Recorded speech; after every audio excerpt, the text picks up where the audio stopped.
Please welcome Dr. Tony G. Reames, Assistant Professor, Sustainable Systems, University of Michigan, and Lindsey Walter, Senior Policy Advisor for Third Way's Climate and Energy Program.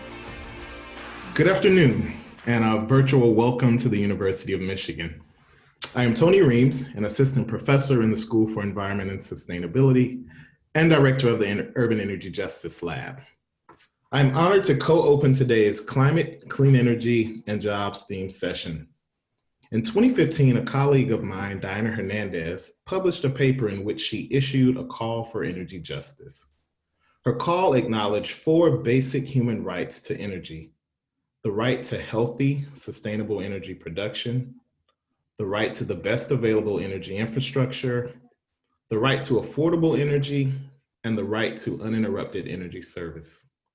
Yet for millions of American households suffering in energy poverty, with unpaid utility bills and the constant fear of utility disconnection, which have been exacerbated by the coronavirus pandemic, these rights remain as unfulfilled promises. I began my research in energy justice during a previous moment of crisis, the Great Recession. I became very interested in the local and regional distribution and implementation of the American Recovery and Reinvestment Act. I was particularly intrigued by Congressman Emanuel Cleaver's proposal to geographically concentrate our funds and leverage private investments in portions of 5 adjoining neighborhoods in urban Kansas City. And he labeled it the Green Impact Zone. One notable effort in the Green Impact Zone was to target a significant portion of the Department of Energy's Weatherization Assistance Program dollars to the roughly 8,000 homes in the majority low-income African-American zone, with a triple bottom line goal of creating jobs, reducing energy costs, and improving the environment. Studying both the successes and challenges of implementing government-funded energy efficiency assistance through a targeted community-based approach with an eye toward economic, racial, and environmental justice, established the foundation for my continued investigation of not only the production and persistence of energy-related disparities, but also the opportunities for eliminating those disparities and achieving a more just and equitable energy future. So as I reflect on the current moment that we are in, the possibilities granted us to be bold and innovative in our plans and proposals to transform the energy economy, we have an opportunity to substantially improve both the intra and intergenerational quality of life metrics across the country and the globe.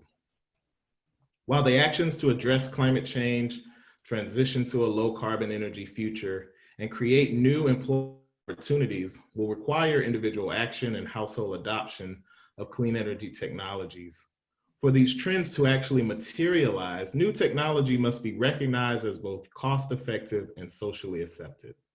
It is therefore critical to understand energy transitions from a socio-technological perspective, for us to explore the interaction between humans and technology.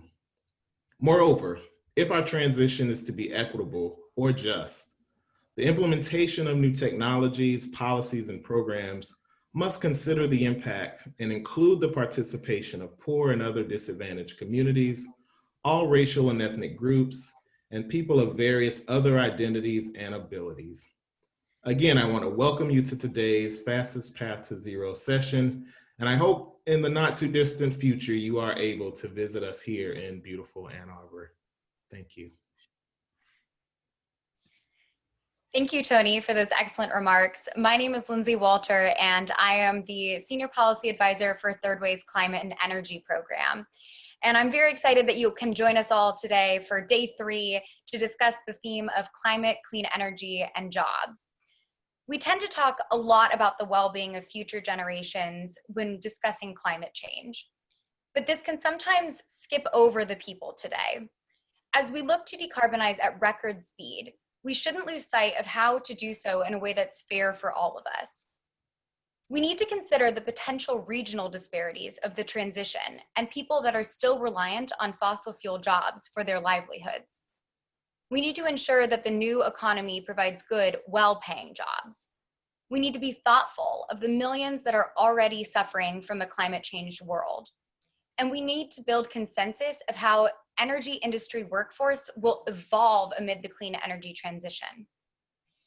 In the wake of the economic crisis brought on by the COVID-19 pandemic, there has been a noticeable shift in the climate community focusing on the economic and jobs impact of climate action.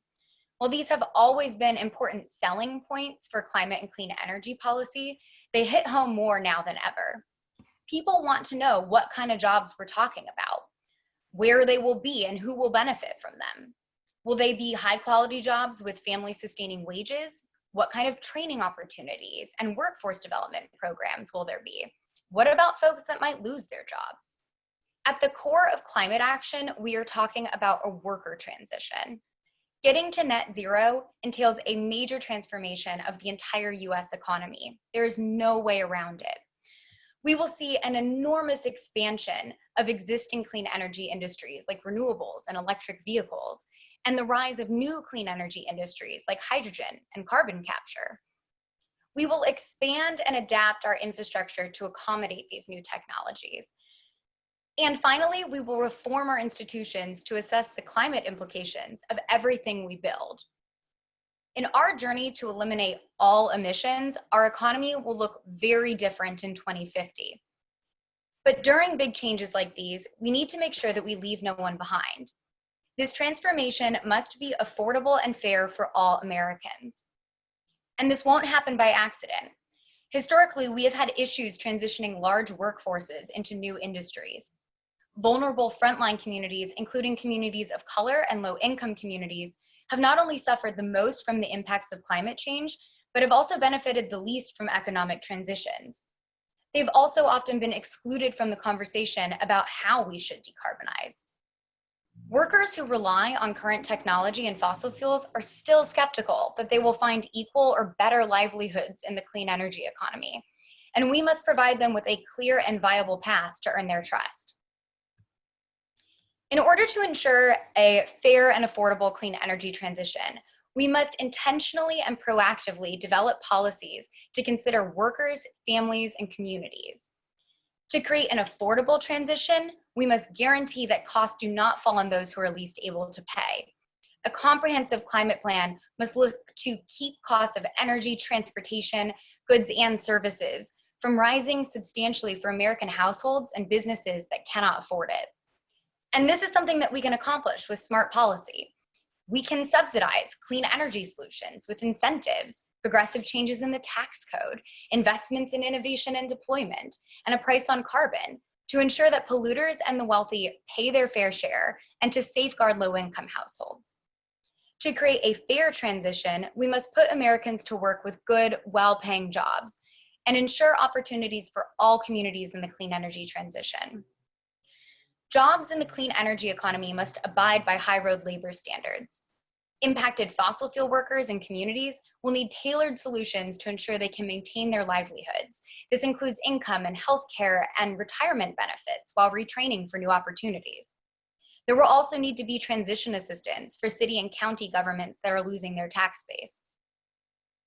Where possible, we should prioritize public funding for new clean infrastructure and manufacturing in communities that are likely to lose existing employment. There must also be designated funding for frontline communities to ensure that they benefit from investments in clean energy, clean transit, affordable housing, and more. All in all, we must be thoughtful about how we transform our economy. We need to engage communities along the way and involve people of color in the decision-making process.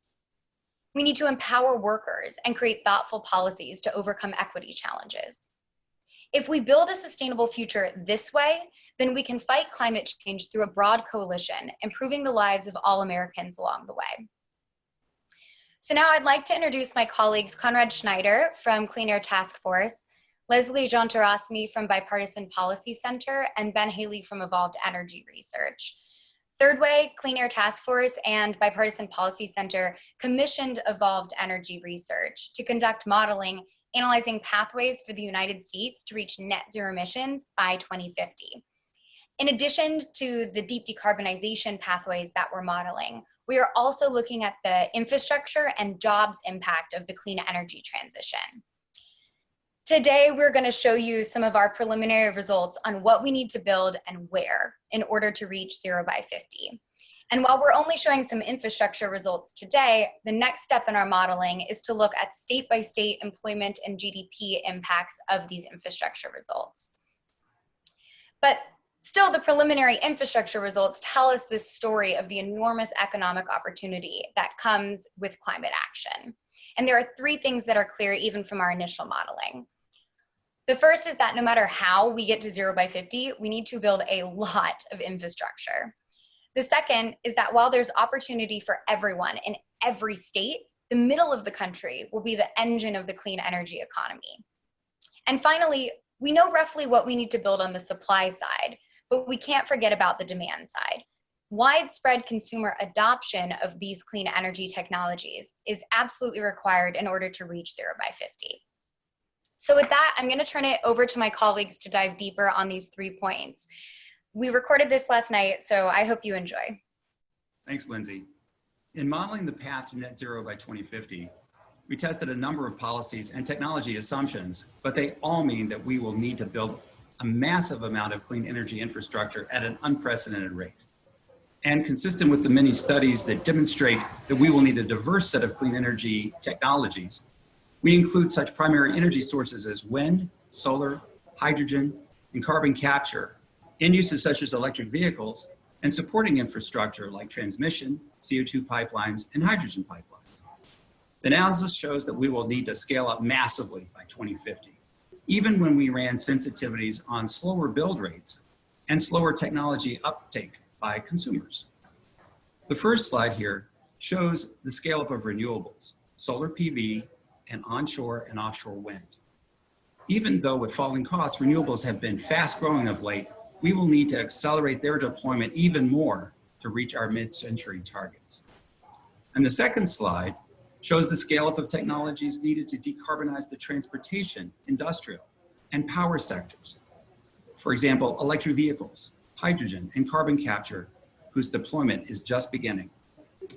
The infrastructure build out holds promise of economic development and jobs in the specific states where it's sited, but also in the supply chain for these projects across the country.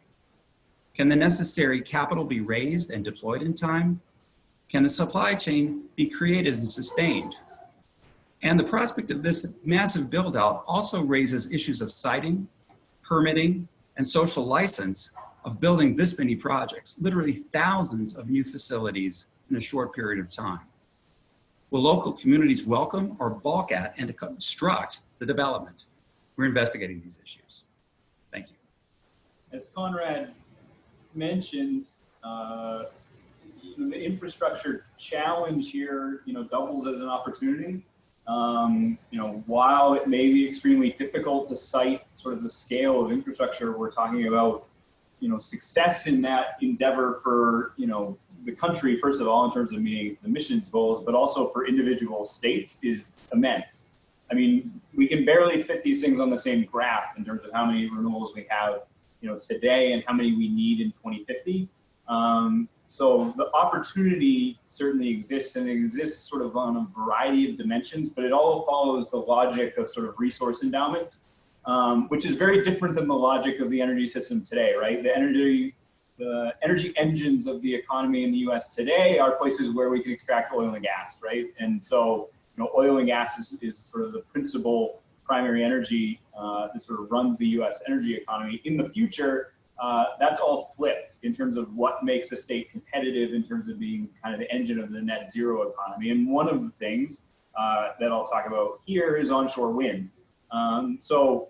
Solar costs have declined precipitously, as have wind costs, but wind, is more specific to the area that it's cited, in the sense that resource potential really matters, and resource quality really matters. I learned that about solar when Maine started putting in solar, right? Costs were down enough that, you could have a marginal resource and still put that in. Wind, you have to put it in where the wind blows. And the Saudi Arabia of wind basically cuts right down through the middle of the country. And we really take advantage of that in our net zero economies.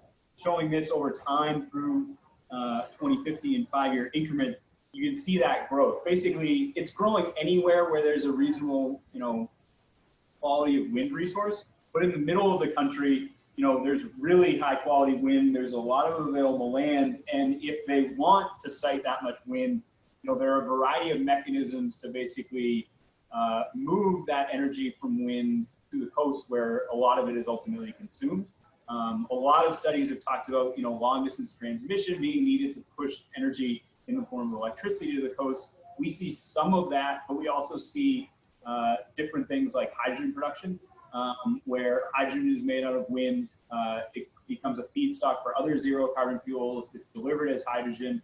And so the wind really becomes kind of the backbone of the kind of new energy economy. To the extent that we're not able to get that wind to the coast, we see infrastructure like offshore wind. One of the great sort of technological stories here in the past 5 years has been the cost declines in offshore wind. Europe is basically almost entirely going to be driven by offshore wind in terms of their decarbonization project. And they have helped to drive down the cost precipitously. In our modeling, in some of the later years, we're getting, tens of gigawatts put in places like Massachusetts and Maine and New York, and down through the Southeast, which doesn't necessarily have access to that high quality wind or is costly to deliver via transmission. They actually put some offshore wind on the coast. So you see some in North Carolina, South Carolina, all the way down to Florida, which is obviously solar heavy. Offshore wind becomes really valuable. And basically anywhere where you can't, tie into that onshore wind or it's limited in terms of its resource, we see the deployment of offshore wind. So we also see some on the West Coast.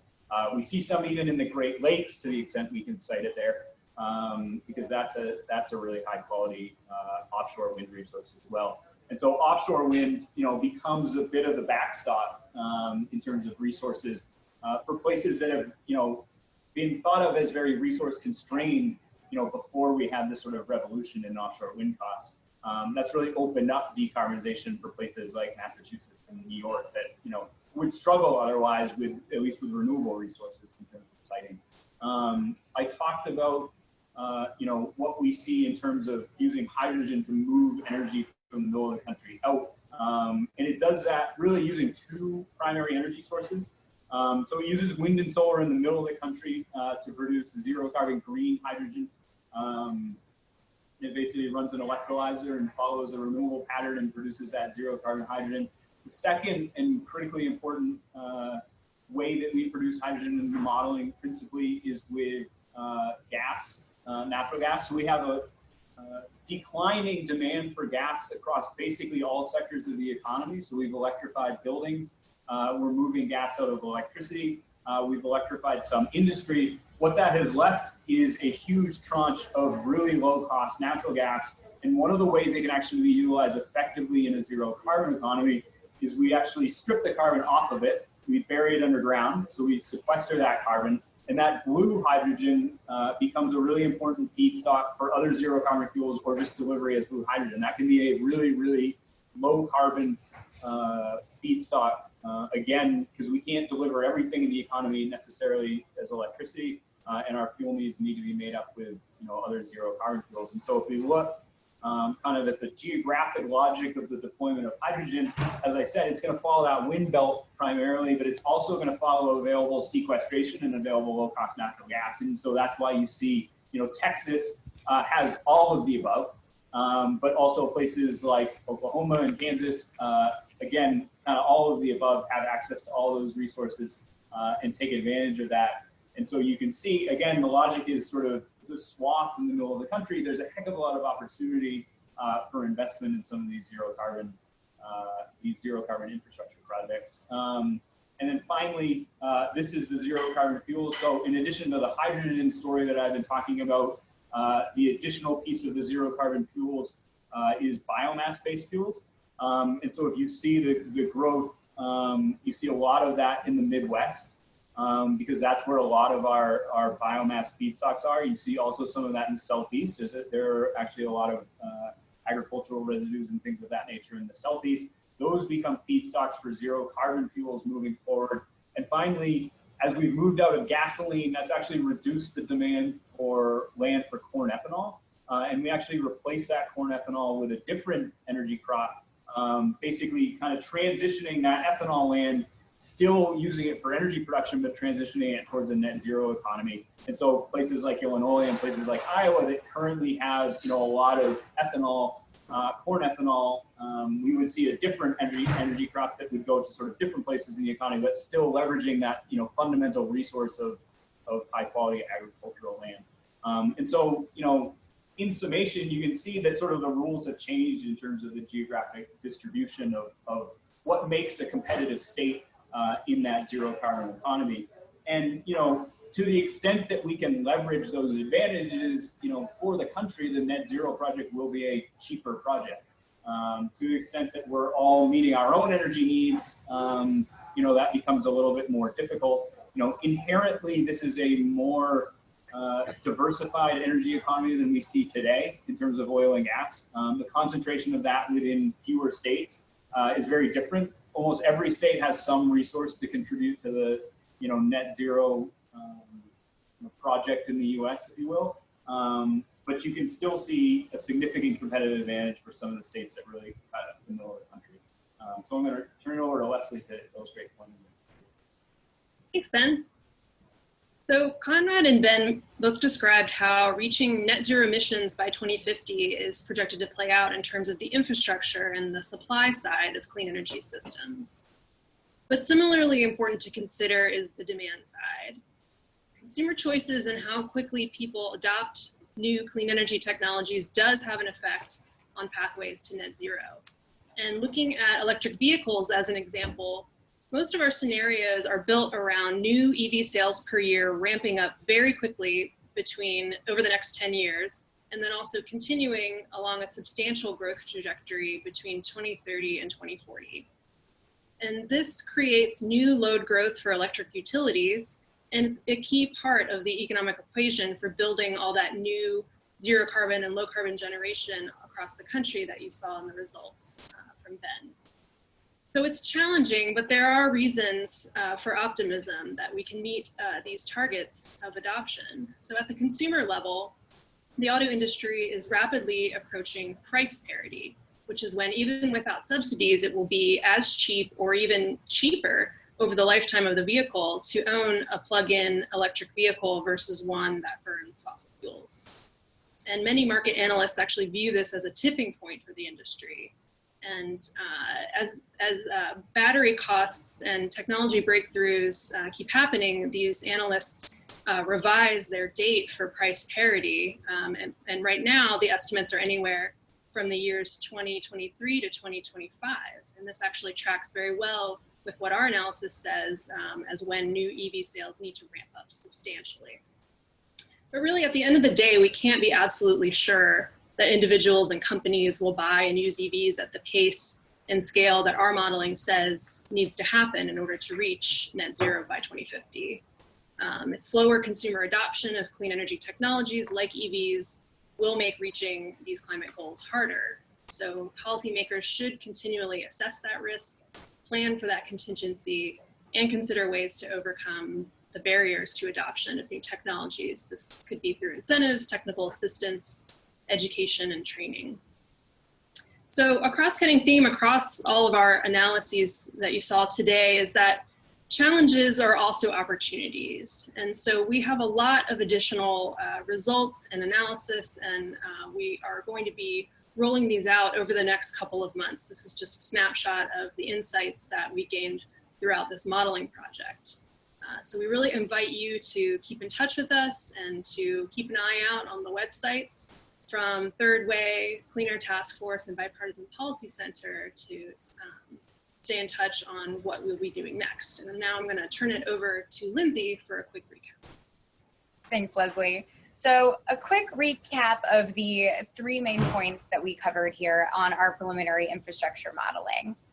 The first one, no matter how we reach 0 by 50, we need to build a lot of infrastructure. Second, while there's opportunity for everyone, the middle of the country will be the engine of the clean energy economy. And third, widespread consumer adoption of zero carbon technologies is also required in order to reach net zero emissions by 2050. And I think this sets us up really nicely for the rest of the day as we discuss this interaction between climate, clean energy, and jobs. At the core of climate action, we're talking about a massive clean energy infrastructure build out, and we are talking about a worker transition. Thank you, Lindsey Walter. Please welcome Julia Pyper, host and producer of Political Climate, and Congresswoman Eddie Bernice Johnson. Hello, everyone. I am Julia Pyper. Thank you for that kind introduction. And I'm delighted today to be joined by Congresswoman Eddie Bernice Johnson, who served her 14th term representing the 30th Congressional District of Texas. The 30th District, just for our audience reference, is entirely within Dallas County and encompasses a large portion of the city of Dallas. Congresswoman Johnson is currently serving as chair of the House Science, Space, and Technology Committee.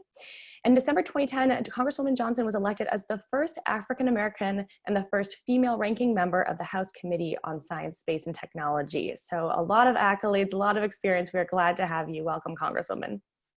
Thank you very much. I'm delighted to be visiting with you. So I'd like to jump right into the latest news. Last Thursday, the House passed a broad bill that aims to boost energy efficiency, renewable energy, and other energy, clean energy resources in an attempt to combat climate change while growing the US economy. And you played a role in advancing this legislation. So could you walk us through some of the details of this 900-page Clean Energy and Jobs Innovation Act? Well, yes. Specifically, the Clean Economy Jobs Innovation Act supports and directs the Department of Energy to conduct comprehensive clean energy research, development, demonstration, and commercialization activities that will be key to achieving meaningful carbon pollution reduction targets as quickly as possible and supporting a clean energy economy. And it's costly, but it's worth it. It includes $10 billion in authorized funding to research to advance cutting-edge renewable energy technologies like solar, wind, geothermal, water power, and other activities carried out by the Office of Energy Efficiency and Renewable Energy. Establishes a substantial program to accelerate the development of energy storage and industrial emissions reduction technologies, and puts on the path to double funding for ARPA-E and advanced nuclear energy research with strong emphasis on project demonstration and scale-up. Delivers substantial growth for carbon capture, utilization, and storage research, including direct air capture and methane leak detection and prevention. And makes major research investments to modernize and secure our energy grid and its supply chains. Provides robust support for commercialization activities to accelerate clean energy technologies from the lab to the market. And it goes on. Now, it involves 16 of the bills that came from the committee to go into the overall package so that we can begin to really see a difference. We know it's costly. It's been complained about being so costly. However, we are never going to get through this without spending some money. And we know this, that it has a broad coalition of support. The major environmental organizations such as the Natural Resources Defense Council, Environmental Defense Fund, Legal of Conservation Voters, and the National Wildlife Federation. Business organizations like the U.S. Chamber of Commerce, the National Association of Manufacturers, Edison Electric Institute, renewable storage, energy efficiency, and carbon capture, gas and nuclear industries such as the bipartisan sponsors for every innovation bill is included in this package. We're hoping, however, that we have some luck in the Senate. That's simply where we have the challenge. All of these bills were bipartisan, and many of them led by persons who have had experience in either research or working directly so that they would truly have the knowledge to explain without it being a question. And so we worked very hard to make sure that we had people from both sides of the aisle to support this. And we really feel strongly that we've got to do it. The nation should be listened to as the planet screams out really for a change. We have got to make sure that we address the issue. We cannot continue to wait. Thank you for that summary. And I want to unpack now a bunch of different things you said in there, lots going on. You mentioned the Senate, first of all. So I understand there's a companion bill in the Senate that if it were to progress, you could conference and actually get some legislation moving here. Do you have any sense of where that stands? Is there hope of something actually making it to the president's desk? We never give up hope. We will continue to try.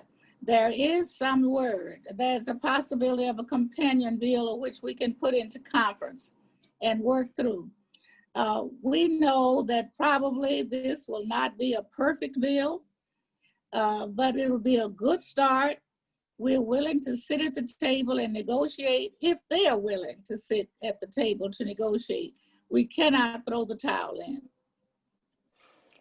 I want to circle back on the cost question. Obviously, that's a major sticking point politically. Republican representatives Bob Bishop of Utah, Greg Walden of Oregon, Frank Lucas of Oklahoma said in a statement after the Clean Economy, Jobs, and Innovation Act passed that this would raise what Americans pay for everything from vehicles to what they pay to heat, cool, and power their homes.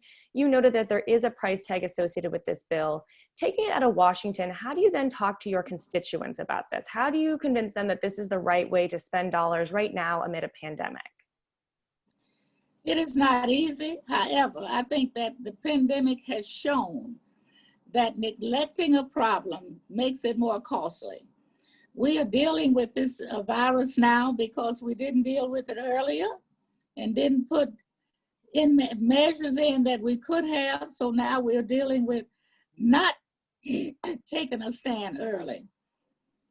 We know that not to take a stand, dealing with the environment now simply gets costlier. And I don't mean just in the dollars we pay, but also in the way it affects lives and healthcare coverage and the vulnerabilities even dealing with this coverage. So nothing we do is going to be cheap, and it's not going to get cheaper. So it's time for us to start doing the work because we definitely need the results. And so we are not backing up because of the cost. We can see the extreme costliness of this virus. To neglect the environment as we have done up to now, or have not done what we could have up to now, does not make it cheaper. So I understand that there's some components of this bill that are bipartisan. You mentioned it draws from several other bills that have advanced at various points ahead of this larger package. What would you say are the most bipartisan elements of this bill? What has the most support? Well, I think, first of all, the thing that has the most support is the fact that we cannot continue to sit around and do nothing. That we know that this planet screams out for assistance. We also know that it is not just an American problem, it's a world problem. And so we've had great deal of information and discussion. And the reality is we can no longer pretend that it's partisan. We can no longer pretend that it'll get better by itself. We have got to bite the bullet. And I think that as far as the package is concerned for the research and development, we have had good bipartisan support. There are other portions of this total bill that are fairly controversial and fairly partisan. I don't know that we could do anything to avoid some of that, but to back down is a mistake. So we must go forward. We must continue to explain, but we must not retreat because we're looking out for this planet. all of us have a responsibility to make sure that we not only improve the health status, the living conditions, but the overall environment for everyone. It's showing during this pandemic how we have allowed many of these factors to make more people vulnerable to the virus itself. So the cost continues to go up whether or not we address the issue or not. It's costly to address it, but it's cheaper in the long run to get rid of the problem and to work on the problem than to ignore it.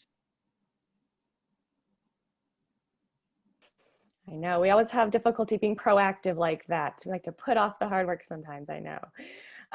Yeah, I think I understand that the controversial elements are things like mandates around clean energy, but I take your point that the R&D elements are more bipartisan. Just to put some more numbers out there for our audience, the bill would authorize almost $40 billion in transportation electrification grants and other clean transportation deployment and manufacturing programs, $27 billion in programs to accelerate the deployment of energy efficiency, $6 billion to modernize the electricity grid, which would help probably put more renewables out there, something the industry has called for. So just putting some numbers out there when we talk about costs. I want to go back to the R&D component. It is an essential part of this bill. I'm curious, why do you think R&D is important versus just focusing on deployment of technologies we already have? Why do you think the US needs to invest in the next generation of solutions? And I'm curious if any of those solutions are interesting to you in particular, if there's a technology you've come across that you think is really exciting. Well, let me say that fossil fuels continue to be the area that draws the most discussion and frustration. I must tell you that many of the major companies have also started to do a great deal of research with us, and especially ExxonMobil, which I have visited their lab in New Jersey. We are all aware of the changes that might come. We're also very aware of working together can really solve this problem. We didn't get here overnight. We're not going to solve it overnight, but it's time to start to give it serious consideration. We have not had a lot of denial with the private industry. We've had some caution.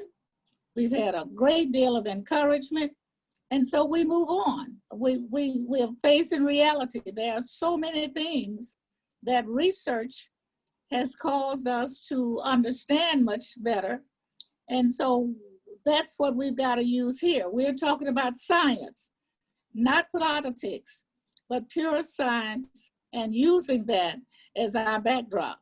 I'm not sure that we could try to justify these kind of changes unless you're talking about the science of it and how it affects this planet. We cannot back away from that. It's interesting to hear you reference the private sector and innovation happening there. We are seeing this energy transition taking place. And when we step out of Washington, I think we're reminded that there's all kinds of players involved in this discussion, of including the fossil fuel industry, as well as the leading edge of, clean tech startups and things like that. It is a diverse growing space, not just some small, environmental agenda. It's really a business. There's big clean energy these days. I want to pick up on something you said about science. I saw that you tweeted, I think back in January, it's time to #stand up for science again and address the important issues facing us today, including climate change. Does it surprise you that you have to stand up for science as a concept?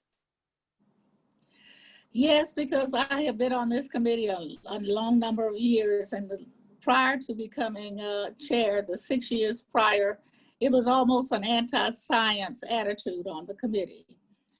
It is important to acknowledge that scientific research has brought us to this point. Luckily, we are so much of a benefactor of the science. And so we're basing it strictly on scientific discovery and using that as a basis. It is not political. It is not political that we've got to do something about saving this planet. It is not political that we've got to do something about the water. All of the things that affect human life and human beings, it is not political. We make it political sometimes in our deliberations, but I think that being a native Texan, it is clear that the companies that have made a lot of money, and we've gained a great deal of benefit from some of the things that have happened as a result, we're learning more and more what we need to change and how we need to change it. And during this change and improvement, there will be many jobs, very good paying jobs that will be developed. And I think that even the companies, the company leadership realize that a change has to come. And many of them are willing to walk with us step by step to achieve this change, as long as it's scientifically based and it's not politically based. Yeah, I'm curious about that. Is the concept of a green recovery and the link between tackling climate change, both mitigating it and adapting it to it and growing the economy, is that concept resonating in Dallas, in Texas, or do you think there's more education that really needs to happen so people see how that would benefit and work for them? More education needs to happen everywhere. It is clear that Texas has been a very large oil and gas state. Much of the leadership among the industry has also come from some of the companies in this state.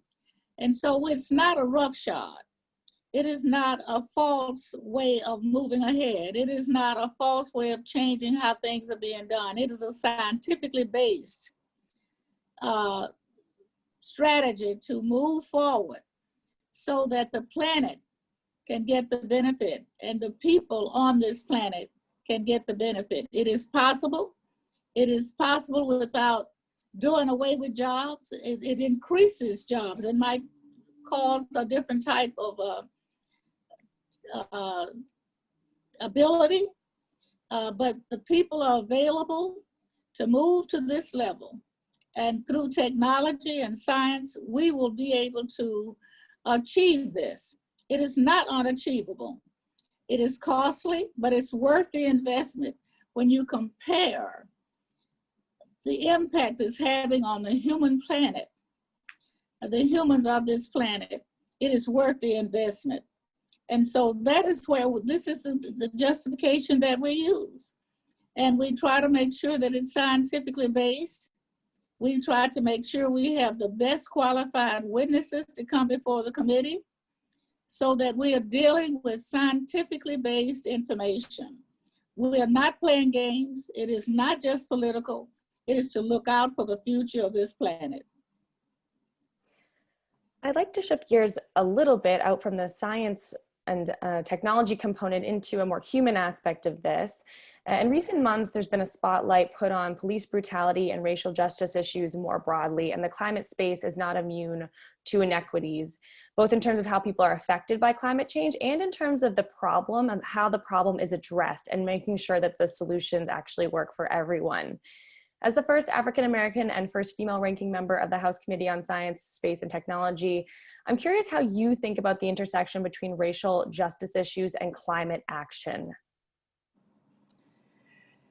Well, you can't have one really without the other because we see the effects of ignoring it, both whether it's from injustice and racial prejudice, for which this country has a very strong history. We have to address it. So we still try to do the research to prove what has been and what can be. It is clear right now that when we look at the history and the statistics, that African Americans and people of color have suffered more at the hands of law enforcement officials than anyone else. This is also not a subject new to me. I started doing research on this back in the 70s. With police relations. It gets better when you give more attention to the police training and community policing, where people get to know each other. When the funds run out, also the results run out. And so we've done studies and audit studies on this committee to even look at women and minorities coming into these fields we're talking about now in the STEM education professions that has to directly deal with the issues of this committee and the scientific integrity in the technologies. There's prejudice all the way up the stem line. We are not ignoring that. We are attempting to address it through legislation, through research, and embracing what the findings might be. And so it is a whole picture. We cannot look at American society and ignore the racist policies that many minorities have had to live with, minorities and women have had to live with all of their lifetimes.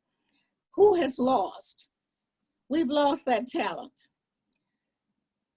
When we look at the talents that are available now, when we make sure opportunities are there, it is a very mixed outcome. And that's what we need in a country that is a very mixed population with a growing population of minorities. It would be derelict to ignore the fact that lots of racial prejudices and unfairness has gone on in the past. It would also be derelict to not address that issue so that we can tap more talent. And we need it more than ever. With this growing population, with the most vulnerable population, need people who look like them, who experience the same type of experiences to help to address the issues of which we are facing. I often wonder how many Einsteins there are in the world we just haven't had the opportunity to discover yet.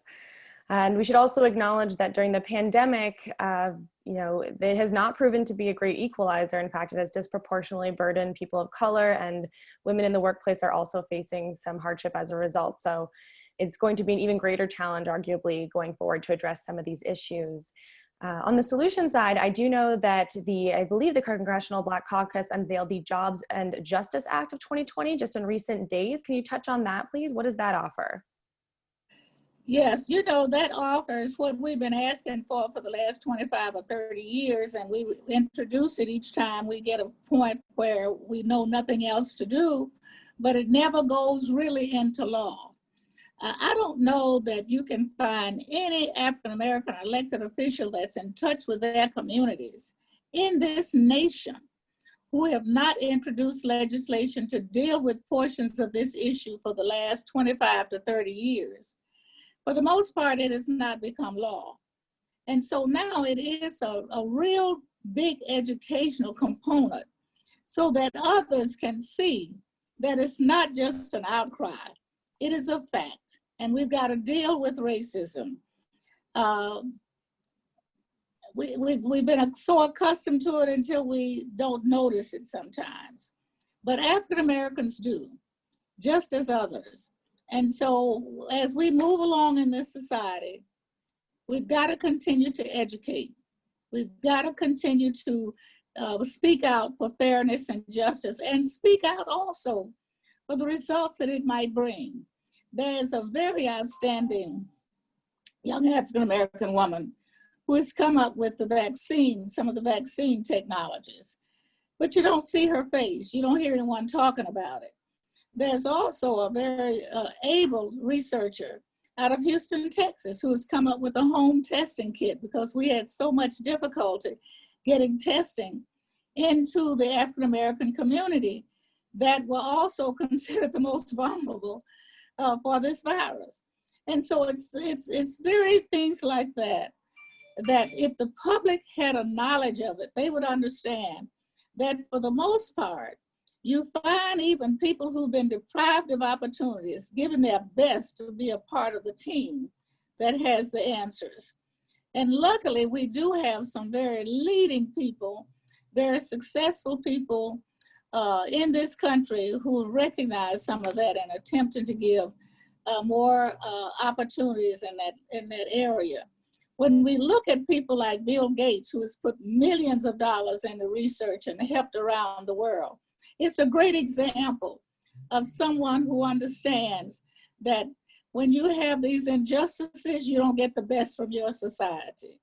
And the only way we get the best is to make sure that all abilities and opportunities are open to all people. I guess I want to give myself some homework here. How do you think white people should think about the intersection of climate change and racial justice? I know that issue, climate change in particular, can be viewed as a white affluent issue. It is over a longer time frame, and so it's maybe not as acute for some people who are trying to put food on the table. So how should we be thinking about this and making sure that we are bringing more diverse voices into the conversation, and not just bringing them in, but actually meeting their needs? What would be, the advice you would give to Well, me? I would just kind of remind others that poor people and minorities are subjected to very unsafe living conditions. They are subjected to food deserts where there's no fresh food. They're subjected to the lack of transportation so they can get to where the real opportunities are. All of that within an environment. When we live near the dump grounds, when our properties get dumped with every dumping that comes out of other areas, it is not just because they're poor that it's okay. It affects them in ways of which they don't have opportunities to fight back. They're also the same people that don't have access to healthcare coverage for many political reasons. And so when you look at the effects that make it comfortable perhaps for one part of the community, it is detrimental to the other part of the community that can't do anything about it because they've never had the opportunity to address it other than to be sick and to complain and be a statistic. It is time for all of us to open up our ears and minds to understand that with equal opportunity, things will be better for everyone. I want to end by looking forward and thank you for engaging on that question. I guess I also just want to put in a plug for the podcast series that Political Climate is producing with Third Way, where we are trying to indeed engage on those issues of local issues and how it's affecting people on the ground, so we get a better sense of what exactly is happening and not just the statistics. So a plug for that. But our final question here is, if President Trump is reelected, what do you think is the outlook for climate and clean energy policy going forward? We know that the Democrats have a robust platform and agenda. What about the other scenario? What would it look like? How would you continue your work if he is president once again? It would not be good for the planet. It is already clear that all of the people protections that will have been put in place through EPA, through the Department of Energy, he has just arbitrarily discounted most of them, and as much as he could do it without legislative authority, and even when it was illegal, he has allowed the disrespect of people protections that have been placed there for the sole purpose of protecting human beings. A good example with EPA, the dumping. He has ignored companies who have ignored the law. He's removed all those protections that he could by legislative authority. I would shudder for the nation and for the planet that if he's elected again, this will go on.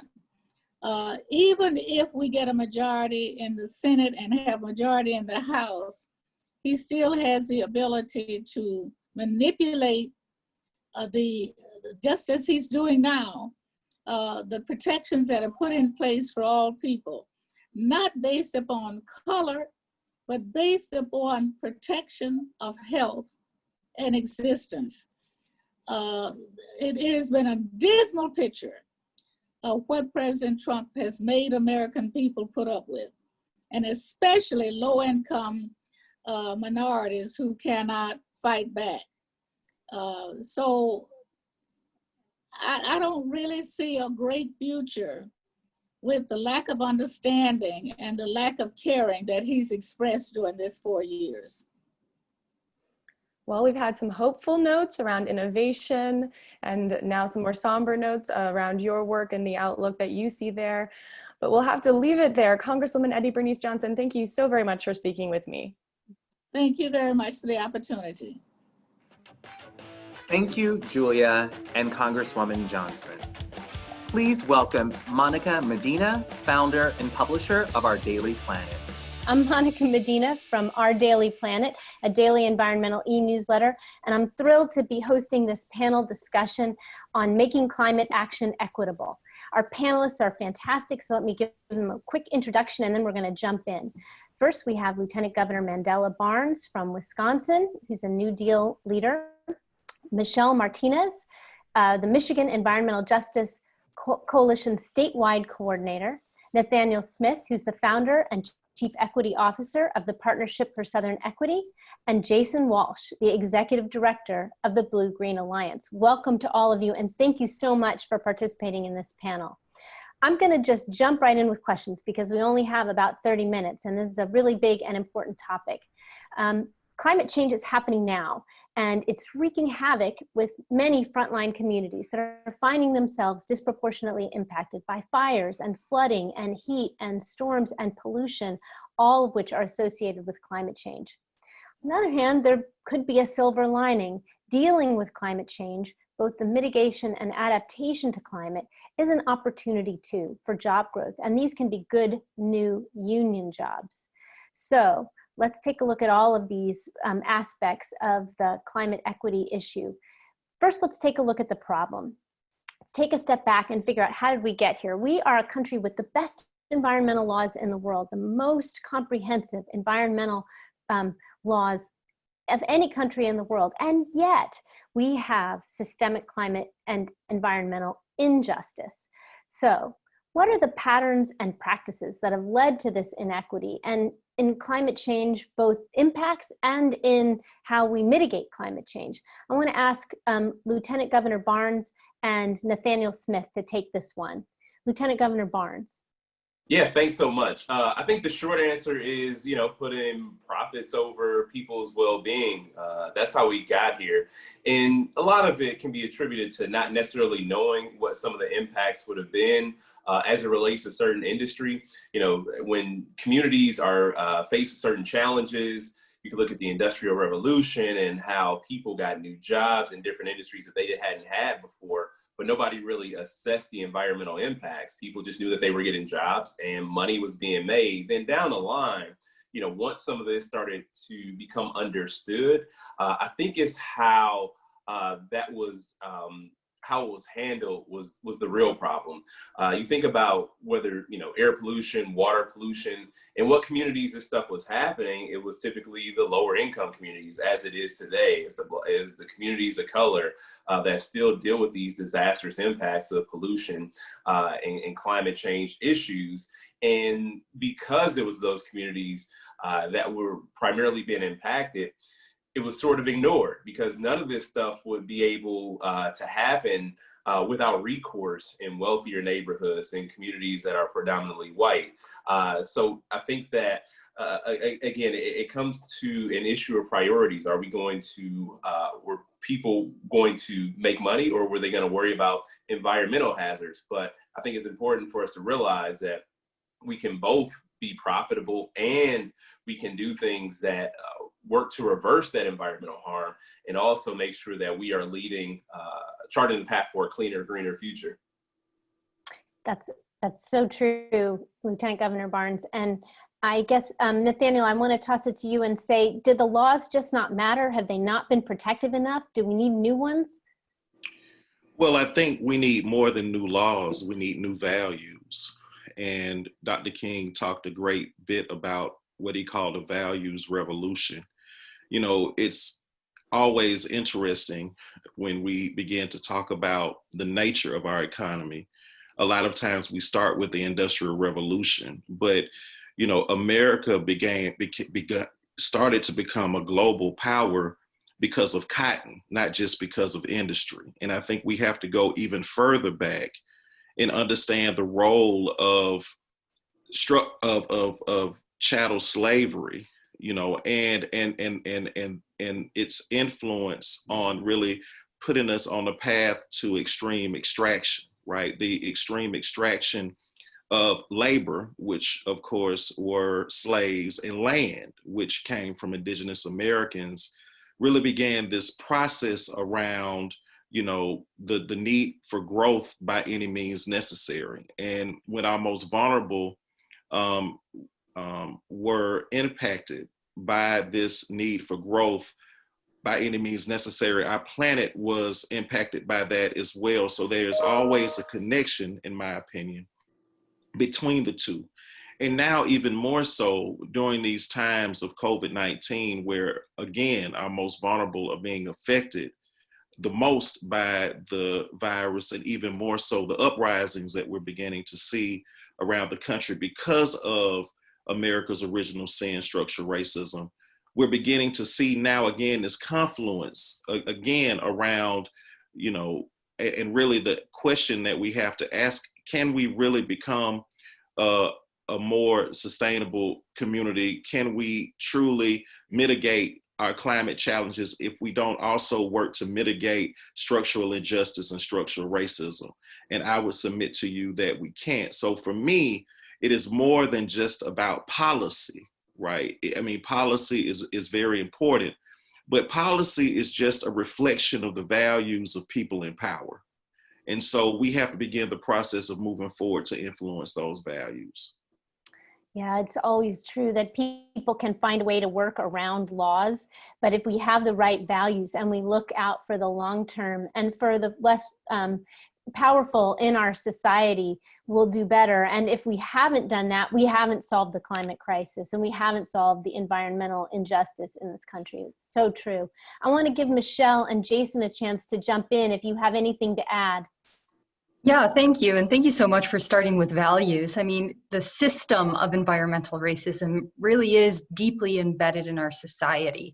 And as the United States continues to perpetuate through stereotypes of people of color, Black, Latinx, and Indigenous people as either violent, uneducated, and infantile, it continues to perpetuate what is the manifestation of bad policy. We also are perpetually treated as sacrifice zones. And so the externalities of the fossil fuel industry, the nuclear economy, and other extractive industries, as Nathaniel pointed out, these ideologies are both explicit but also implicit biases that really are culminating in the early death and displacement of communities of color all over the nation and the world. And that's embedded in the policies that govern us today. And environmental systems of oppression cannot be disaggregated from these broader systems, whether or not you're talking about housing and zoning and the ways of geography of investment and disinvestment that forces residents into the shadows of smokestacks or next to hazmat facilities. If we're talking about police violence, let's really look at the decisions that are made about who or what we police, and having the conversation about cops in elementary schools versus the lack of policing of illegal levels of pollution happening all over the nation, violating the Clean Air Act, the Clean Water Act. You can talk about indigenous rights to waters, fisheries, and land as a condition of treaties that the US government signed, right, that are now being threatened by pipelines, uranium tail ponds, and other extractive industries. We can go on, but really this is an issue of access to democracy, right? When we saw with emergency managers through Governor Schneider, that Black cities across Michigan were limited in their voting power, and that resulted in the Flint water crisis. So we really need to take a look at who is responsible and the power differential that's being compounding these issues, bringing us back always to the same political equation of the fossil fuel industry, oil lobbyists, buying elections, our politicians, and our communities. So true. Jason, any last thoughts? Anything further to add? There's not much to add to those really salient comments. I would, I guess, steer them toward the topic of this panel and energy transition, right? And how important it is in terms of how we frame and try to solve these issues, that when we're talking about, for example, a climate crisis, let's make clear that's not the only crisis that we're facing here and trying to deal with, right? We have a crisis of economic injustice in this country. We have a crisis of racial injustice in this country.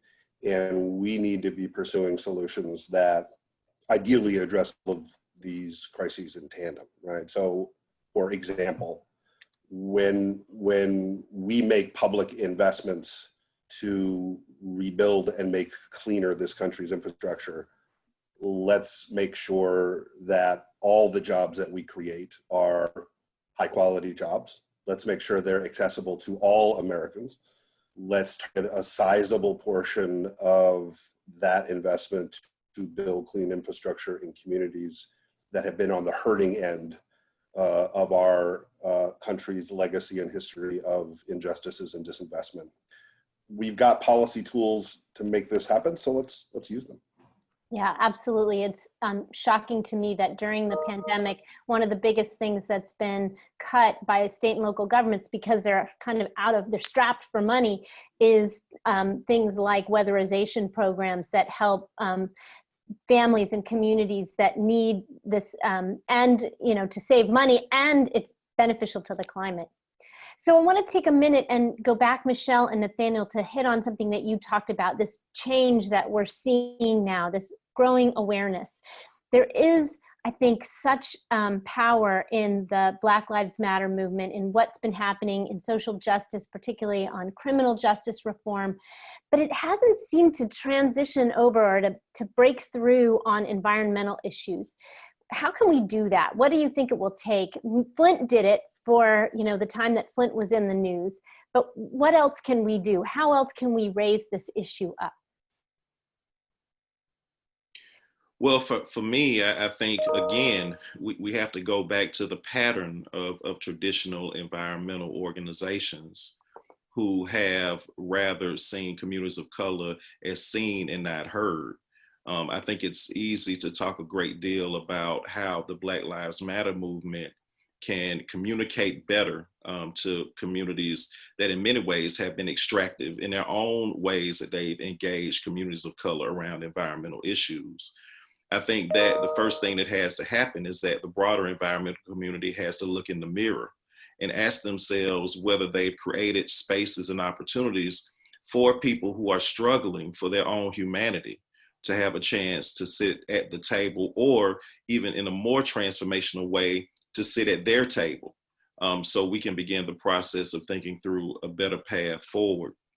And I also think that this question around, can a transition, an energy transition, really fully realize itself if it is not just, right? And I think, that is where the opportunity presents itself for the traditional environmental community, the quote unquote big greens, to really have a chance to understand that we will not be able to get to a more resilient and sustainable world without owning up to the reality that, unfortunately, all people in our communities and our planet, unfortunately, has not been looked at equally as it relates to the dominant status quo. And if we are to move forward, we have to reconfigure and redefine who is valuable and what is valuable in our communities. And even more so, we have to begin to put and create a people-centered and a planet-centered world and society and economy and all of those great things, other than a effort or an economy that is focused on things and consumption. And so I think it cuts both ways, but in my opinion, I really believe that it is really more important for the established leaders in the environmental community to really understand not just the value of engaging in conversations like BLM and other work that is being done around racial justice, but to look at it as essential and critical if we are to move forward as a community towards a just transition. Yeah, absolutely. I'm sorry, who was going to jump in? Lieutenant Governor? Yeah, I was just going to add, though, I feel like that connection is being made. I do feel like the connection has been made. Like the issues that the movement for Black Lives, the issues that are being brought to the forefront, I mean, these aren't things that just start happening over the last 5 years. This has been ongoing, and people just haven't been heard. People haven't been listened to. And I sort of feel the same way when it comes to the environmental movement and people of color and Black voices that have been speaking out against environmental harms. They just haven't been heard, have not been listened to. And, that connection is being made more explicit these days.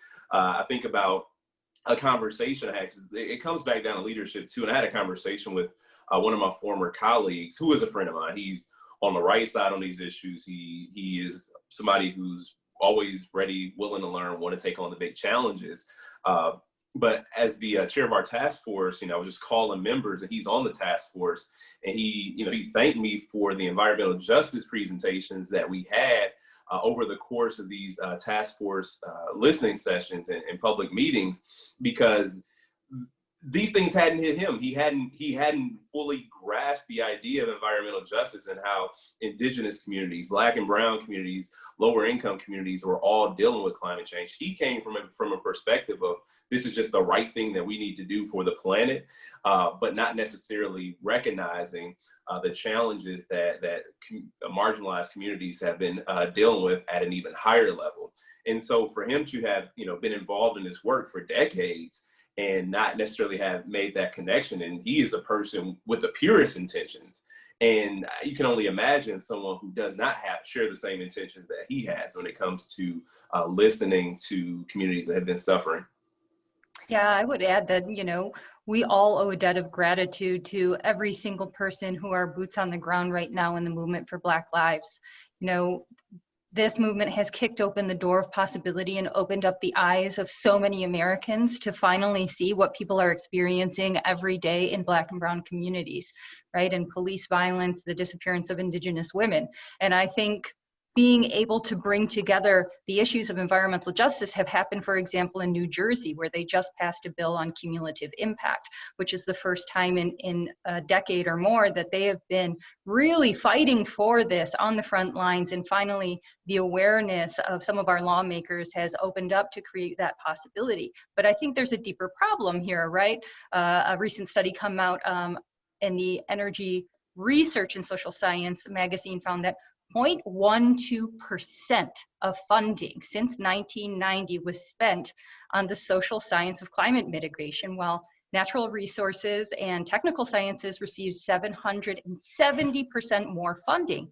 Now, what does that mean? It means that the knowledge about our social systems lies with organizers, it lies with local leaders, it lies within communities of color who are building this political capital and the know-how, unfunded, right? While caring for their communities, having to become experts on permits, experts on climate analysis, experts on carbon reduction, while dealing with the impacts of the COVID crisis, police violence, and disinvestment in our communities.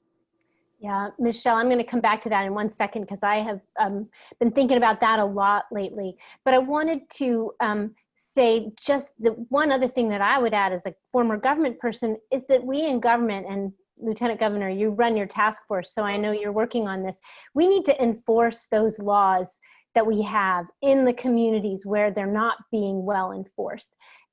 The laws are not working for the people in Cancer Alley. They're not working for the people in Flint. And that's because people aren't pushing them to be accountable. The polluters are not being held accountable in those places. And there is a tool in the toolbox that government needs to use too. And sometimes it's that hammer that actually, really gets people's attention. And Monica, if I may, there's also an immediacy right now, again, where these issues can really come together. One of the major issues that we're seeing in the communities that we're engaging in is around shutoffs. Yeah. And the challenges that communities of color and poor communities are about to face as a result of COVID-19 and the challenges around shutoffs and a lack of interest of the private utilities, as well as in Georgia, the Public Service Commission, to really enforce policies that will ensure that poor communities and communities of color would not be adversely affected, even though many poor communities of color are already affected by the energy burden challenges that they're facing every day. And so it's these bread and butter opportunities, right? People having to choose between paying their light bill or buying groceries, right? These are opportunities, I believe, to really meet in the middle and really begin the process of really pushing this agenda in a different way. There's sometimes a lack of bread and butter issues that I see a lot of times in these environmental conversations, that I believe that if we were able to communicate more in that way, I think that more people would engage who may not necessarily be as engaged as they need to be, or see the connection. Because I do agree as well with the Lieutenant Governor that things are changing in communities of color. But also I think that there's an assumption, you know, that communities of color, you know, have not been interested in the environment. And I always, you know, remind people that we were the first environmentalists in many ways. And so again, I mean, I think that there are some real bread and butter opportunities for us to come together. And I think the issues around shutoffs are a great example of, and infrastructure and weatherization are great opportunities for people, and jobs are great places that we can start. Yeah, agreed. And this brings me back to the point I wanted to ask you all about, because I've been thinking a lot about climate adaptation and how we do it, and that gap between what we know is sort of happening on the ground and then the changes that we need to make in order to adjust, to adapt to that, and the lack of knowledge that people have from, you know, what the climate impacts are. So I'm just curious, talk, Michelle, about that, about what you need. And Jason, you too, as you think about the energy transition, what do we need to know that we don't know in order to help speed this transition, and particularly in communities that are disproportionately impacted by climate?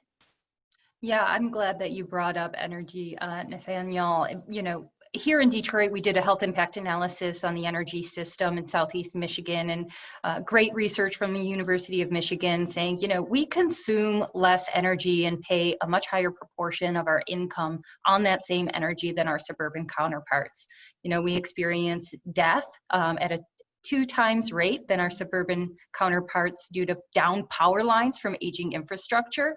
We're hospitalized at a higher rate from heat stress due to climate change, and we pay more money as a result of that. In the Upper Peninsula of Michigan, they have the highest utilities in the continental United States because it's owned by a hedge fund in England. So there are a lot of problems that are bearing down on families here in Michigan. And what we're hoping, right, is that we can break free of this system, right? Now, this is above and beyond even the research showing the health impacts of burning fossil fuels, right? And we can go down the list of how it's harming people's health. The life expectancy in Detroit compared to its suburban counterparts is 15 years less. So, you know, the extent to which the strategic disinvestment in Detroit, which is 85% African American, is enormous, right? And we have to look at that as a part of our root cause analysis in building out the systems of the future. We can't continue to rely on a broken system and make tweaks on it in hopes that those inequities will just resolve themselves. We have to create that life cycle analysis also on the benefits, the risks, and the externalities of the system that was created in the 1930s and 40s, right? We know through the energy system that indigenous communities are dealing with pollution, generations of lost family members from extractive economies. We know that pipelines now that are aging are threatening our water sources.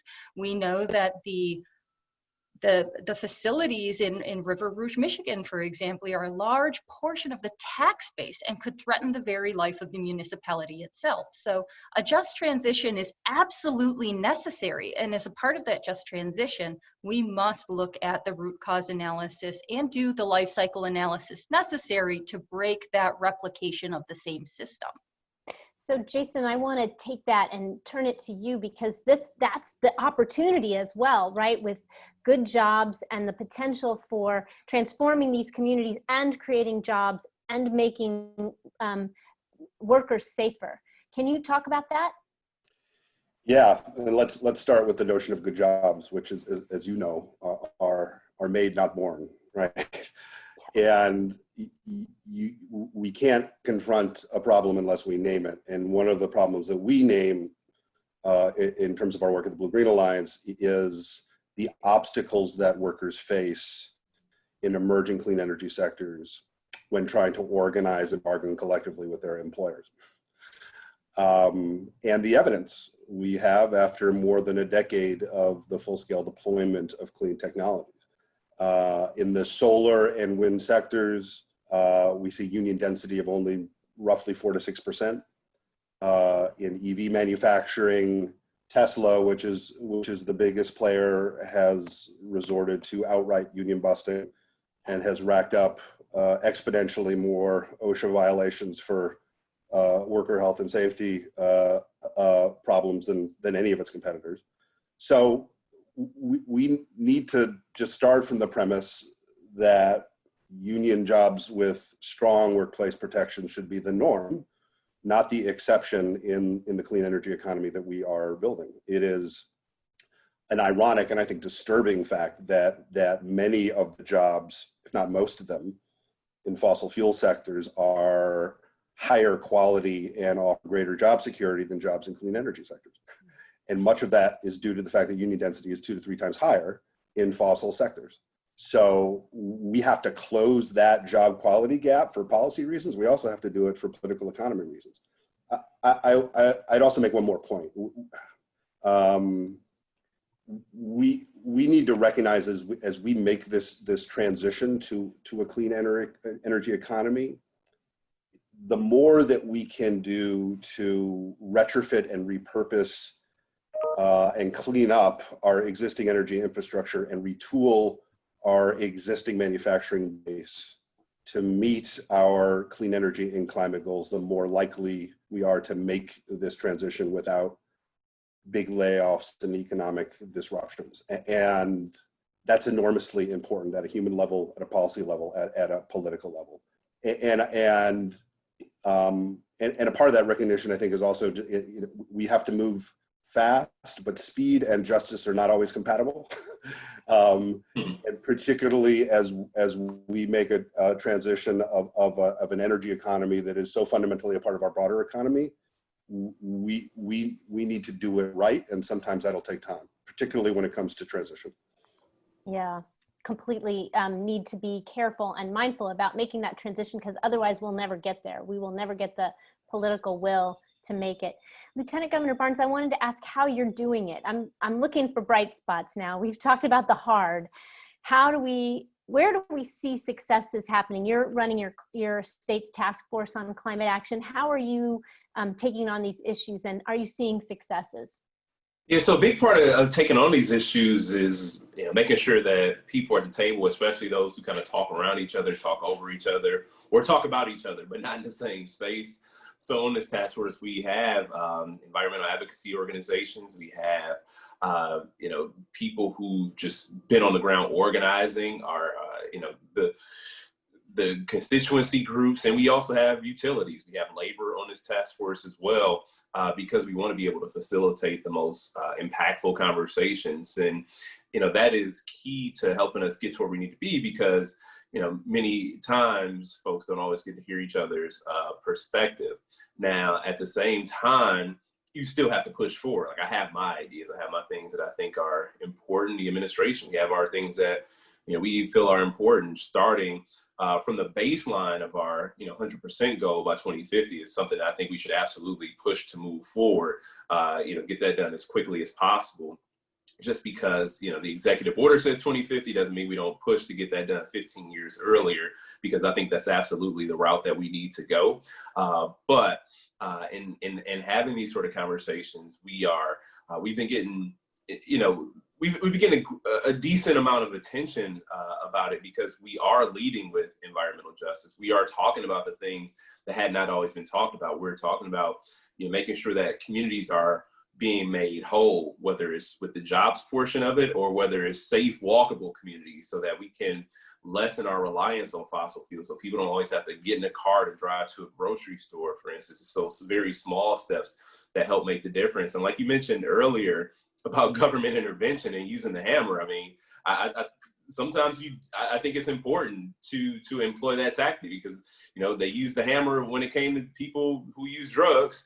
You know, there was no issue there, and look where that's gotten us, right? Now we're just in a mountain of debt, all the money we spend on incarceration. I think that it's important for us to at least, you know, think about doing the right thing, using the hammer for the right reasons, because this is, you know, people's livelihoods, everybody. It doesn't matter, you know, what community you're in. I've done a bunch of storm damage tours because we get these 100-year storms quite frequently, every year almost now. And, you know, when we drive down the highway, we don't stop to ask, you know, that farmer who's picking up, you know, pieces of aluminum from the barn, whether that person's a Democrat or Republican. We just say, hey, you know, what's going on? You know, how can we be helpful? And, you know, with people who are literally holding back tears, you know, you're having some of the most difficult conversations ever because, you know, one, is it even profitable, or does it even make sense for them to rebuild, just given the cost or the likelihood that something like this could happen again next year or even in a few months? And, you know, we begin to engage people in conversations at that point. And while some people don't mention climate change by name, they understand that something very wrong is happening in front of their eyes. Yeah, I think it's amazing how the public is becoming more aware of a lot of issues, climate change being one of them. I want to get to this point that Jason raised about speed of action and fairness and inclusion. How do you balance that, Nathaniel, knowing that, you know, we have to move quickly and we need probably to, you know, kind of find the fastest process we can to make changes from here on out?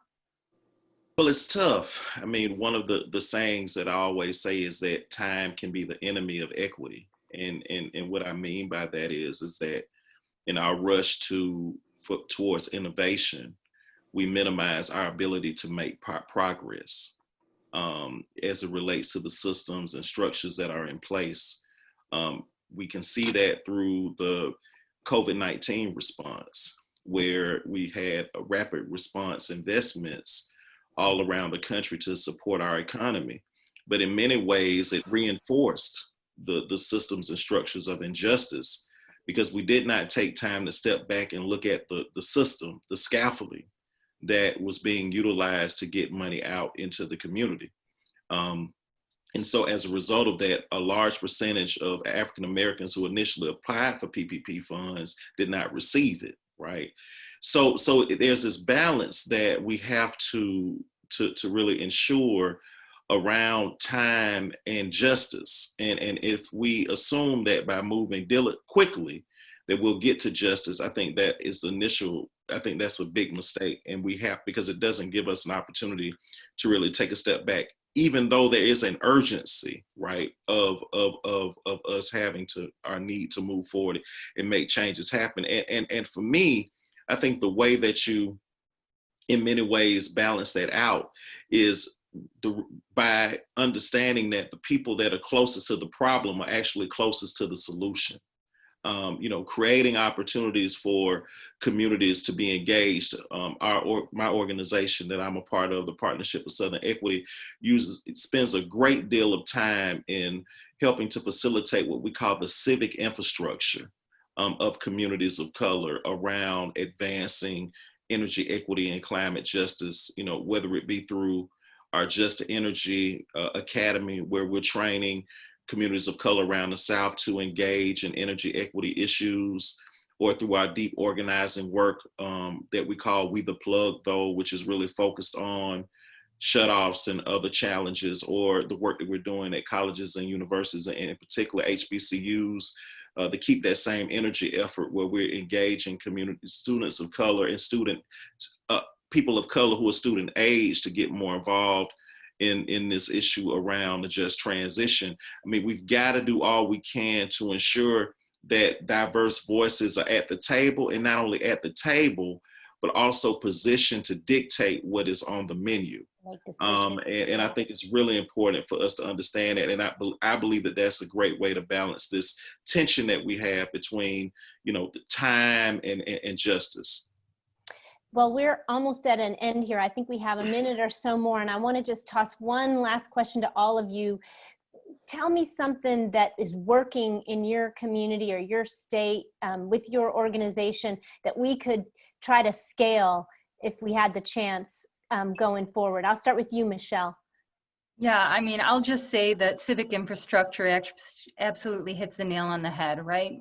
People all over Michigan, you know, Black, Brown, Indigenous folks really want a clean energy economy, and pulling together in one voice to say it in unity. And time again, we see 70% of Michiganders believe that we deserve clean air, we deserve clean water, whether it's coming out of your tap or it's on the beach. And that's something that we take very seriously. We're stewards of the Great Lakes, almost 30% of the global surface freshwater resources. So people are fighting for their democracy, they're fighting for clean air, they're fighting for clean water, and they're locking arms together against big corporate power to say, you know, you can't bully us anymore. We already experienced the Flint water crisis, and we're not ready, and we don't want to experience anything of that magnitude ever again. So I would say the people power is the place where that's going to happen, and if we believe that we can do that, we're going to continue to be pushing on the federal, state, and local government to listen to the grassroots and to hold us all accountable for a clean energy future. Jason, what's one thing that you know of that we could scale? One small idea. Well, I mean, I'm being bad here because it's a northeastern example, but the only grid-connected offshore wind project in this country is off of Block Island, Rhode Island. It was all done under a project labor agreement with craft union men and women doing all of the work and doing it well. We have an opportunity here to replicate that model and do it across the country, across a range of technologies. So let's do it. Let's do it. All right, I'll give Nathaniel you a quick word, and then Lieutenant Governor, I'll end with you. So quickly, two quick things, focusing on shared beliefs versus shared outcomes, I think is a critical tactic, you know, through our work around value-based organizing is something that we've worked to advance and has worked very well for us. And then two, creating new tables that are centered in communities of color, in frontline communities, as opposed to expecting, you know, those communities to go to established tables, investing in creating new tables. Great. Lieutenant Governor, you get the last word. Yeah, I just last week I had a chance to safely, from a distance, visit the first net zero school in the state. It's a K-12 school, which is very, very awesome because it gives students an opportunity to learn as well about what this actually means. I mean, it was an incredible place to visit, and I think those are the sort of investments that we should be making with all of our public infrastructure. As an example, I personally don't believe we should be building any new inefficient buildings. But when it comes to public infrastructure, we should certainly be following that path and making the investments necessary because, one, I mean, you're going to make the money back anyway through cost savings. Yes, absolutely. And I love the idea of net zero schools. Think of all those students benefiting from clean energy and learning about it right there in their school building. All right, well, we're out of time. I'm going to toss it back now to Jared at Third Way. Thank you all very much. This was really a great discussion, and it was an honor to be a part of it with all of you.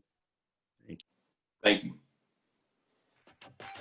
Thank you, Monica, Michelle, Jason, Nathaniel, and Lieutenant Governor Barnes. Please welcome Lieutenant Governor Garland Gilchrist of Michigan. Good afternoon. It is a pleasure to be here with you today. I got a chance to catch the tail end of that panel conversation, and I want to appreciate my friend and brother, Lieutenant Governor Mandela Barnes from our neighboring state of Wisconsin. I wanted to take a few minutes today to, one, thank everybody for the subject matter of this meeting. I want to recognize our host, Third Way, and of course, the greatest university in the history of mankind, the University of Michigan and its College of Engineering, of which I am an alum. And so always proud to be with my brethren, Wolverines. I want to also talk about just this climate crisis and how I think it is uniquely impacting the state of Michigan and what we're trying to do to deal with it. And like so many things in 2020, I want to start with what's happening with the COVID-19 crisis. This has devastated lives across our country and has impacted people across the state, including me on a very personal way in terms of losing 23 people in my own life to COVID-19.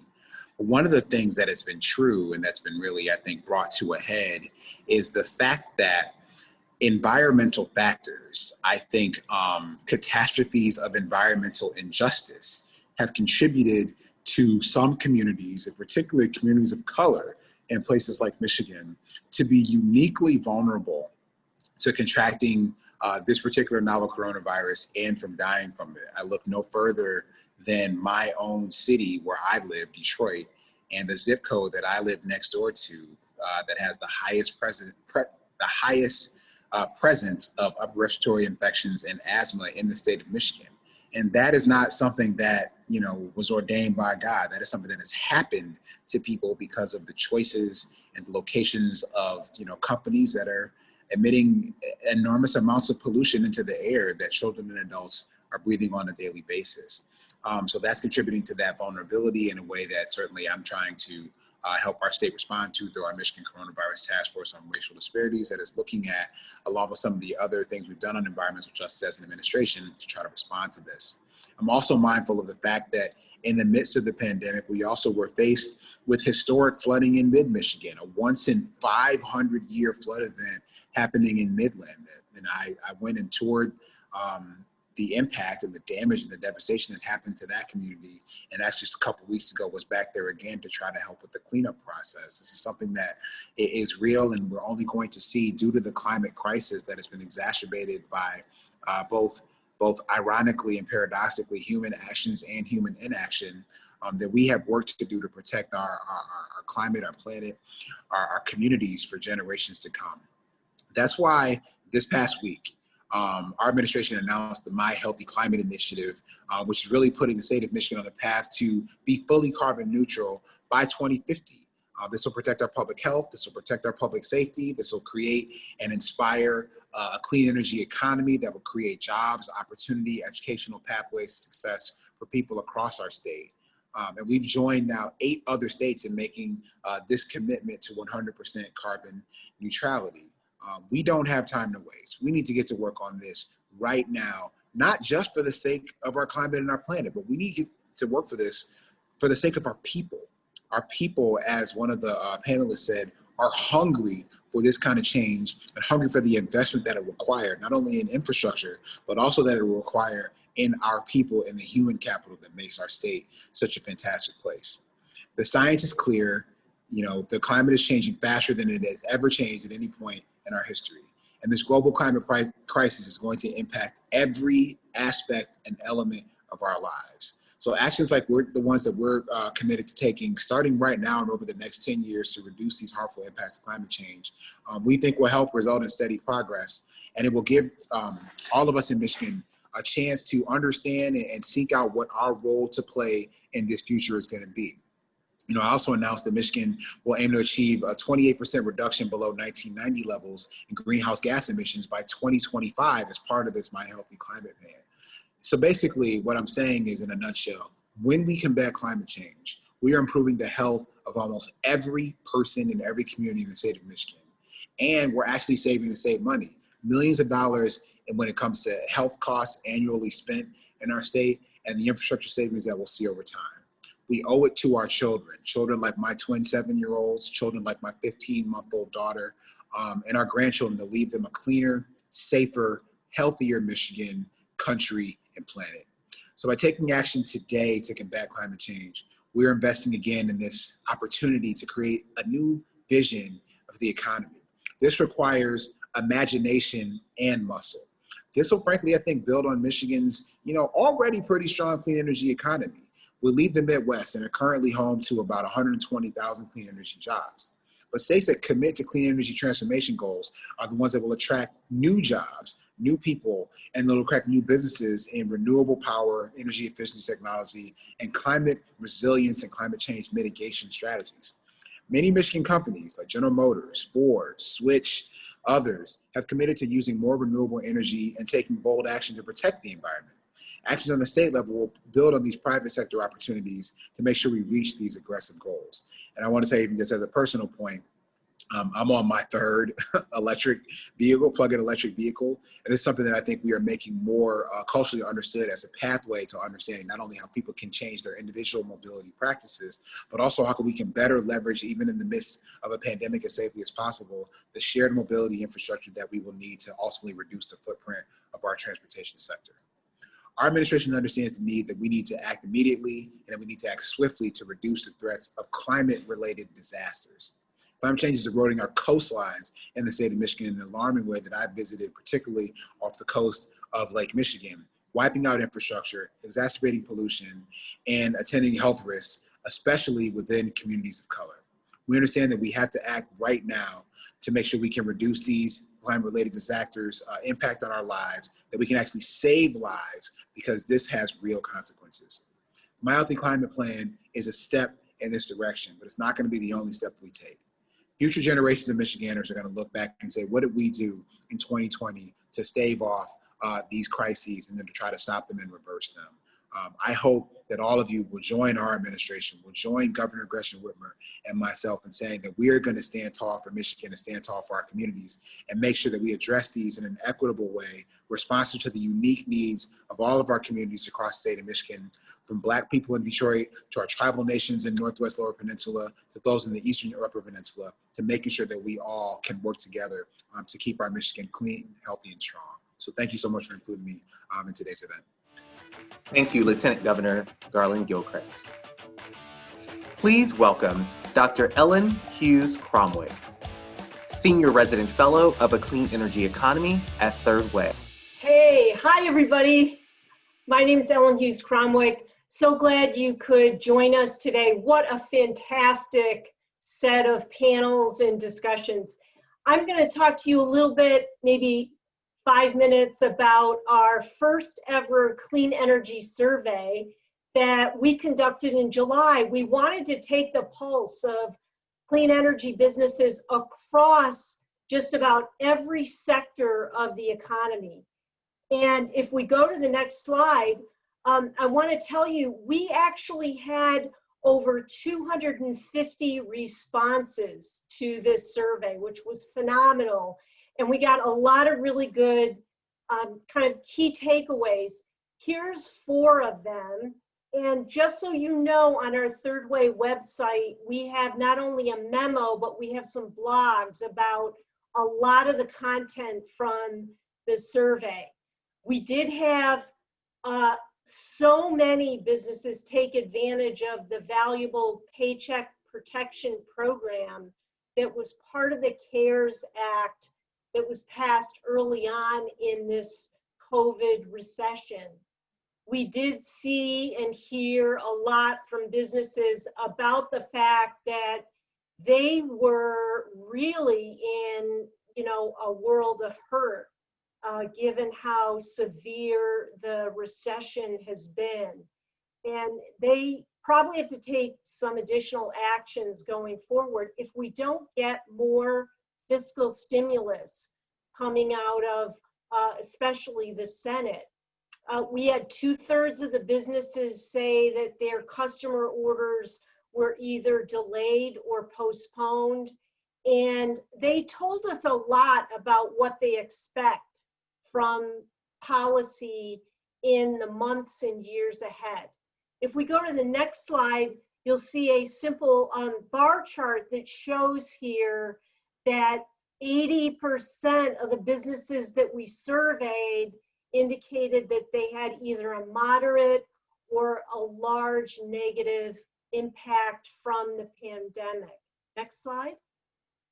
And in terms of the federal assistance, as I mentioned, you can see here 50% of the clean energy businesses we surveyed said they either received or had applied for the Paycheck Protection Program. That's absolutely huge and shows that a lot of these businesses on average are small, they're growing quickly, and they want to make sure they've got enough to get over this really tough time that we're in right now. Next slide. We asked them to name 3 policy solutions that would be helpful for their recovery and expansion. And you can see here, new tax credits, many of them cited that. They also indicated that it would be super if the tax credits could be converted into cash grants. They also said infrastructure investment spending. I mean, we really need that in the clean energy economy. So any kind of nudges the government could give in that regard would be really helpful. And then also low interest loans. Next slide and last slide. You know, they told us so much about the kind of climate and clean energy policies that would help them get to a faster growth path and accelerate our transition to a clean energy economy. You know, a lot of them said they needed some sort of legislation that would help in terms of investment, innovation, and then subsidies to really help grow market demand. I guess I do have one more slide. Next slide. These are some of the quotes that we got. And I just want to tell you, we got 170 write-in comments. You know how hard it is sometimes to respond to surveys. I mean, we thought that was amazing that they took the time to write in comments. And these are just some of the comments that we received from them. You can see here, we cannot keep kicking this can down the road. Carbon sequestering, clean energy tax credits, and penalties for polluting emitters would make all the difference. Just a lot of really great content. Again, I urge you to Google Third Way, Memo, Clean Energy Survey. You know, any of that will get you to what we have on our website. Thank you for listening, and so glad we could share some of these results with you. We do have a second survey coming up. We're just designing it right now, and we'll be launching that shortly. Thanks so much. Thank you, Dr. Ellen Hughes-Cromwell. Please welcome Todd Allen, Chair and Professor of Nuclear Engineering and Radiological Sciences at the University of Michigan. All right, thanks a lot, Jared. And thank you all for joining us in this third week of our Fastest Path to Zero discussion. This week we talked about climate, clean energy, and jobs. Really appreciate the great set of speakers we had today. We had high-level speakers. We had the chair of the House Science Committee and 2 lieutenant governors. We also had some of my favorite Michigan voices like Tony Reames and Michelle Martinez. I wanted to thank them and all the speakers for this really important discussion. This transition to clean energy is a major infrastructure change, as Lindsey Walter's panel pointed out. And I think what was clear today is as we transition on the fastest path to zero, we have to ensure that we're protecting and creating good jobs and that we're doing the transition in a much more equitable way than we've done past energy deployment and transitions. So keep the conversation going. I hope you can join us next week for the final in our 4-part series here in Fastest Path, where we're going to talk about what the election means to the future of climate change. Please come back. We enjoyed having you with us, and see you next week. Thanks. Thank you, Todd. We'd like to thank you all for attending the 3rd day of the Fastest Path to Zero Summit. Remember, we are back for our final day next Tuesday at noon, and we'll be joined by Norfolk City Councilwoman and New Deal leader Andrea McClellan, Lisa Friedman from the New York Times, and former Trump White House official Mike Catanzaro. See you then.